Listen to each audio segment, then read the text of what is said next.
Hello and welcome to Blue Mushroom Studios. I'm Laura and today we are going to be talking about these cherries and how to make them. So I use these as earrings, so they get eventually attached to dangle hooks, or you can even glue them onto a post. But I wanted to show you just the basic tutorial for making these. They could also be strung up on a chain and make the cutest little garland, or you can use them as an applique. But let's get started. Here's what you'll need. So you will need, these are being done with a size 4 medium weight yarn. Sorry, this is my only skein of red right now and it is very loose, so I've been using it for a while. But it is size 4 medium and same with the green. So choose your colors. I'm using a size G hook, which I believe is about a 4.5 millimeter. And I have my scissors. And then you're also going to need a small needle, yarn needle. All right, let's get started with the circle. So you could use a magic circle. I don't do a magic circle, but if you're used to starting your circles out with that, that is totally acceptable. Just go ahead and do your magic circle and then catch up with me when we start crocheting into the circle. I do a chain 4 circle. So 1, 2, 3, 4. Slip stitch back into the first chain, and usually you would chain up here. I'm not going to chain up here because I like how it creates a cute little indent in my cherry, so I'm not going to chain up here, but sometimes when you're starting circles you would want to chain up. I'm going to go straight into my single crochets, so if you've done your magic circle, this is where you'll catch up to me now. So into your circle here, we're going to do 8 single crochets. 1, 2, 3. After the third one, I like to tuck my tail in, but you can do this later if you want. 4, 5, 6, 7, 8. Now, if you've tucked your tail in, you can go ahead and squeeze that and it'll tighten up your circle, or you can do that when you sew it in later. It's fine. So I have my circle here. I haven't closed it. I'm going to close it with a needle. So go ahead and cut your yarn. Give yourself a little bit of length to work with and just pull that right out. So your stitch should look like this. And then I'm going to get my needle and we are going to sew it closed with the needle. I think it gives it a much cleaner look. So you're going to make sure you keep that tight. And then you're in that very first stitch, the very first single crochet that you did, you're going to go in under both of the loops, pull through, and pull that to where this last stitch meets the first stitch. And then you're going to take your stitch and go inside the second stitch, and then you're going to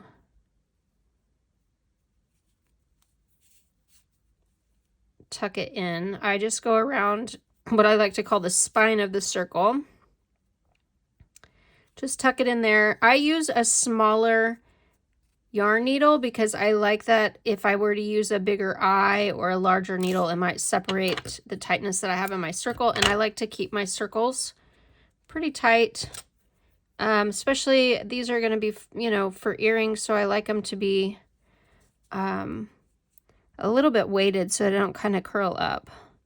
It tends to hang nicely when it's got a little bit of weight to it. I'm going to put in this other. All right, if you need me to repeat it, good luck. We're doing it again. It's your lucky day because I got to make 2 of these for cherries. So slip knot, chain 4 circle, 1, 2, 3, 4, back into that first chain.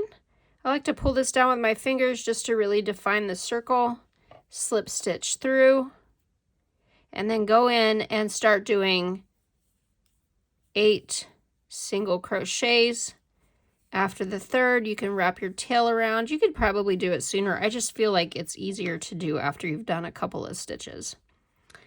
Single crochet, so 4, 5, 6, 7, 8. Just for reference, these are about dime size circles. Okay. Cut that off, pull it out, put it on our needle,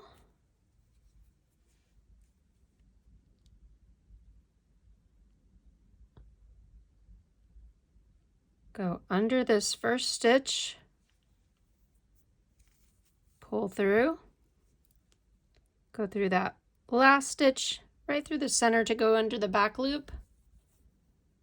Pull that, and then continue going around the spine of the circle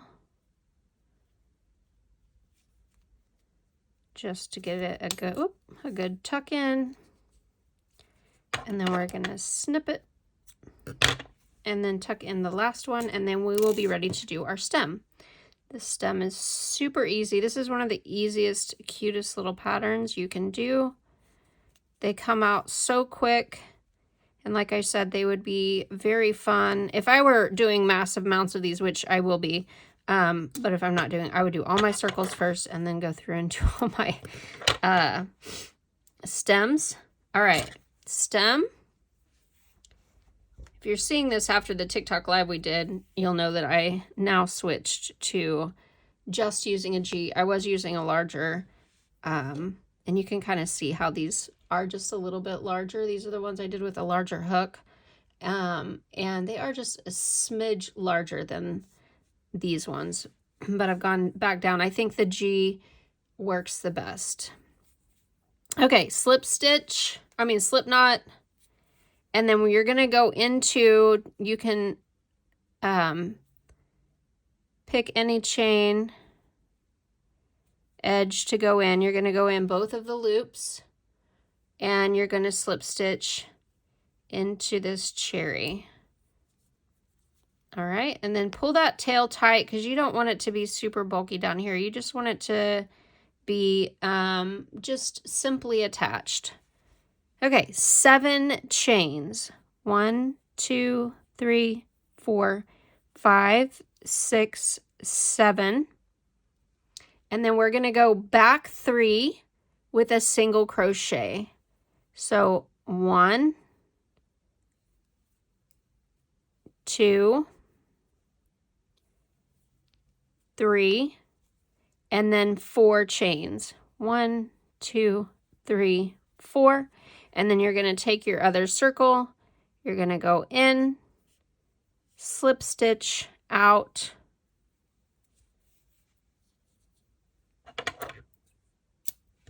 cut your yarn, pull it through, pull it pretty snug.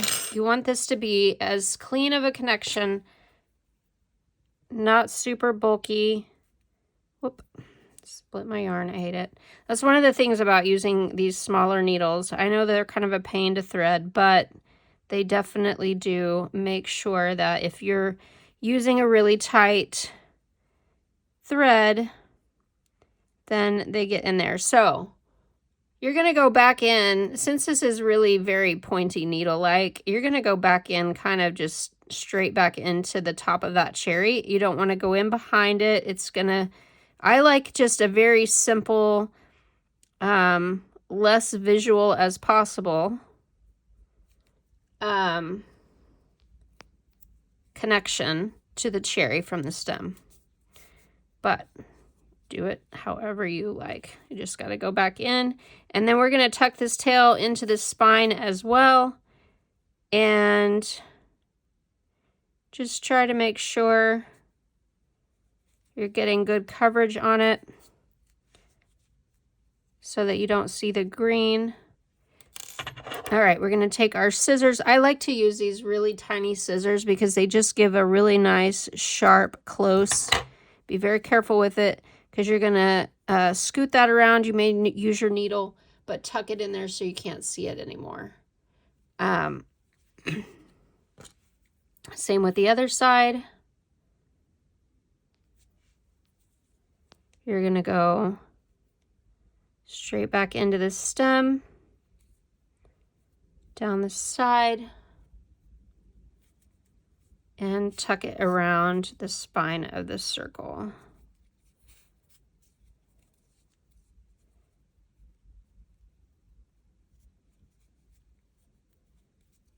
And then pull it pretty snug.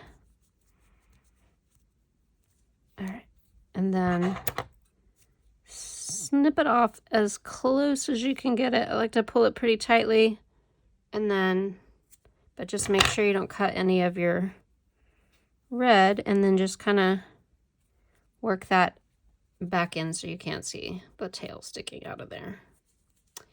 And there you have it, your cute little cherries.